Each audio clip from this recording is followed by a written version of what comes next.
So the Louisiana Ragin Cajuns are taking on Georgia Southern this weekend on a Friday, Saturday, and Sunday series. Georgia Southern is 23-18 on the year, currently with an RPI of 93. So the Cajuns here definitely need to win this series here. They're currently at an RPI of 123. The Cajuns are. But if you're looking at their quadrant RPI records here, they're 0-6 against quadrant 1 teams. Quadrant 2, they're 4-8. So depending on how you look at it, and that all depends on like home and away, whether you're playing a team at home or away, kind of the factors what quadrant they would fall into in that regard there. So quadrant 2 with a 4-8 record here, so it's looking like the Cajuns would actually lose this matchup here in this series, and it would go to Georgia Southern. But lately, the Cajuns have been, they've been kind of hit or miss here. Like their last series they lost was ULM. They got 1 out of 3. They got the 1 out of 3. They got their Friday night win. Then Saturday and Sunday they dropped those, and then they go on the road against Old Dominion. We're able to take 2 or 3 against that one there. And Old Dominion had a higher RBI than ULM does right now. So it's kind of a weird or kind of a Jekyll and Hyde team right now. If you look at the way that the Cajuns have been playing in baseball so far this year, they did pick up a midweek win against Nichols here. So the reason why I'm doing this broadcast like this here is because I have been sick for a good portion of the last 2 days. So just trying to get myself better, and I don't look like I'm going to be very good on camera here. So just to kind of do like a 5-minute recap here. So basically, that's what we got going on here. So looking at it here, Georgia Southern here, RPI of 93. The Cajuns, if you look ahead of their schedule here, Georgia State, and they got Southern Miss and Arkansas State. So you're trying to figure out what do the Cajuns have to do here. So I mean, if you look at the Sun Belt standings here, which is something that we do need to pay attention to because it's going to be a very it's tough right now in the Sun Belt for sure. The way these standings are going on here for the men and the women here, but we'll look at the men here real quick here because the Cajuns were in a position here to make this a run for a regular season conference title. They're only 4 games back. I mean, that is right there. Coastal's 14-4. Cajuns are 10-8. Troy is in second, and Southern Miss is in third. So everybody else that the Cajuns have to play are behind them, and except for Southern Miss. Southern Miss is third, so the Cajuns are going to play them later on in the year. If they are able to take that series against Southern Miss, even taking 2 or 3, could make it kind of exciting toward the end of the year if Coastal does stumble, because there is a good bit of games left here. We currently have, if you're looking at this for the Cajuns' perspective, they have 4 conference series left. So that's 3, 6, 9, 12 games left. So looking at it from that point on, you got 12 games, and mathematically you're still alive. So if the Coastal does drop 1 or 2 series, lose 4 games, which is very, much in play still, that could very well happen here. So if you're looking at what the Cajuns are going through here, if you look at Coastal's upcoming schedule, they do have to go into their last series is at Old Dominion, and they have ULM before that, App State at home, and they're playing at James Madison. So hopefully it works out for the Cajuns, but it's not looking like, they don't really have a tough schedule left. The one big one they have left in conference would be App State. App State's 11-7 right now, so App State they're gonna be playing really tough Coastal because they're only 3 games back. They win that series, we gonna have a very interesting conference ending to the Sun Belt baseball season for sure. So that is something that I'm looking forward to.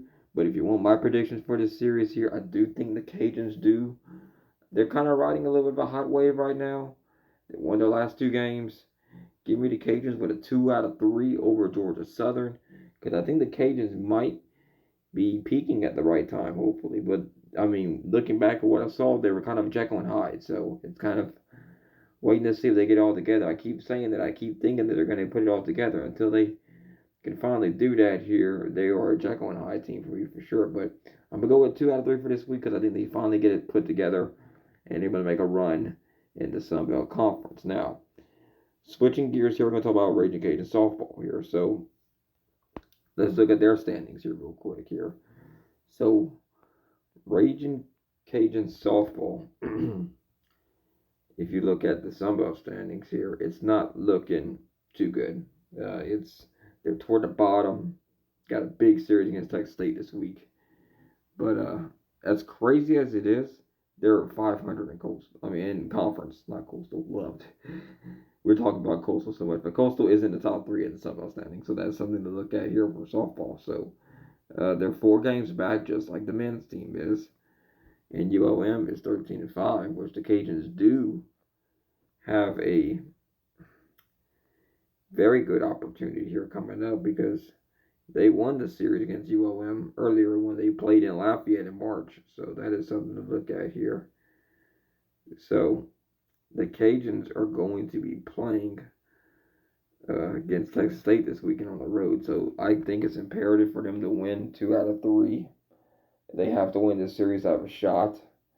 And then they have Southern Miss to finish it all off here. But Southern Miss is right behind them. So they have to win both these series to have a shot at some of the conference regular season title. It looks very bleak that they're going to be able to do it here. But the main important thing is, if you look at the championship, the Sun Belt Conference tournament here, looking at how this all plays out, you want to get into that 6th seed. 6th seed is the most important seed, which the Cajuns are right there. It doesn't help them too much to win, like to move up seeds is what I meant to say. Move up, to the 5th seed because you're still doing the same day. But that 6th seed is important because you got one less game to play. You start playing on Thursday, May 8th instead of Wednesday, May 7th. One less game, one less chance to lose, right? So I think this Cajun softball team is going to have they need to win. They really need to win against Texas State, take the series over them because that's going to be paying big dividends to them, and then they need to win against Southern Miss. I think they could beat Southern Miss. Texas State's kind of one of those I'm like, oof. And Texas State's been, they won the conference tournament last year. Cajuns were able to get in the NCAA tournament on at their at-large year, but they don't have that luxury this year with their RPI of 63. It's they haven't really helped themselves too much here. They lost 2-11 against number 2 Texas A&M, which they're ranked number 1 in RPI, so that did help their RPI go up some. Like it went up 3 live RPI update here on WarrenNolan.com. So that did help, even though you lose or win. If you're playing higher RPI teams, you will go up. But with Texas State being a 50, if you can get 2 out of 3 against Texas State, you're putting yourself in a really good position here. I would like to see his RPI jump up to 40, but I don't think that there's not enough games for them to jump it. The highest I can see them getting up to is a 50. And that would take some losing to make sure that would be the case here. I think 50 would be the highest they can get here, and that's not going to be enough for an at-large for a Sunbelt team. It just wouldn't work that way. Cajuns do have a number 36 strength of schedule in the country here. I think if they can pick up these wins against Texas State, that'd be what they need to do. And they're kind of like the men. They're kind of in Jekyll and Hyde. They are running a little. They are being hot lately, though. They won 4 of their last 5. They swept South Alabama last week, which is what they really needed to do in that weekend series, but they dropped the series before that. So if they have to pick up a road series win against Texas State. I think for them they really need to hold on to that 6th seed. That's the most important thing from here on out to the end of the season here because your season's not done yet. If you win the Sun Belt Conference tournament, you get an auto bid to the NCAA tournament. So that's something they're going to have to look at here. That you could lose. You just don't want to lose too much to where you put yourself out of the 6th seed here. You can drop a game or 2 here and probably be all right, but I think you really need to win these next couple of games to give yourself a good chance of making it in that 6th seed or higher, even. So I think with Texas State being the RPI at 50 here, oh man, Texas State's looking really good this year. It's really going to be hard for me to pick against them. Looking ahead for them, they have ULM, and they're going to be laser focused to take that number one position in the standings here. Because if you look at where they're at, Texas State, they're right there. They're one game back from ULM. So that last series against ULM is going to really decide who wins it here. But the Cajuns could play spoiler. They're not out of it yet, but if they were like a base case scenario for them would be to sweep Texas State and put themselves at 12-9, and then have UOM drop a series, like lose 2 games, and then they would somehow like have 2 out of 3 where they would lose to South Alabama, lose 2 out of 3 on the road. That would put them at 7 losses, 13-7. The Cajuns would be at 12-9, and they have to play Texas State, and right there, that's what has to happen. The ULM has to literally lose to 2 out of 3 at South Alabama for the Cajuns to even have a shot, and that's with them sweeping Texas State, which I don't think they're going to sweep Texas State. I think that'd be really hard for them to do, but this is a tough one for me because I really want to pick the Cajuns.